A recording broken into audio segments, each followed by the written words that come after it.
दोस्तों, झटका news channel में आपका स्वागत है। चलिए आज हम आप लोगों को एक ऐसे शख्स से मिलवाते हैं जो अपने गांव का नहीं, क्षेत्र का नहीं, पूरे भारत का नाम रोशन किए। चलिए आपको मिलवाते हैं। नमस्कार भाई, यूपी झटका न्यूज़ से आए हैं। भैया नमस्कार। आप लड़के की तारीफ चारों ओर, देश प्रदेश, जिला में, पूरे भारत में, और इनके सक्सेस के बारे में कुछ बताइए। भैया सही पूछा था। इनके भरे भैया मेहनत भैया बहुत करे, जानता है। और भैया जब भैया बीड़ी पी ना, तो भैया वही बीड़ी की रोशनी से हमारा लड़कियां पढ़त रहा। तो भैया आज अब मुकाम पहुंचा है। हाँ, और भैया सुना, जब हम बाजारे जात रहे भैया 20 बंडल बीड़ी हम लेके आवत रहे। 20 बंडल बीड़ी? हाँ, 20 बंडल लेके आए। क्या करते थे 20 बंडल? वही भैया पी, हमारा लड़कियां बैठ के वहीं अपन पढ़त रहा। और जानता है भैया।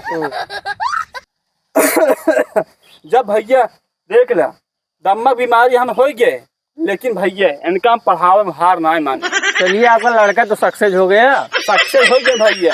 और देखा वही बीड़ी धुआं से हम करिया हो गया, हमारा बेटो करिया हो गया। देखा था, हम देखा ना।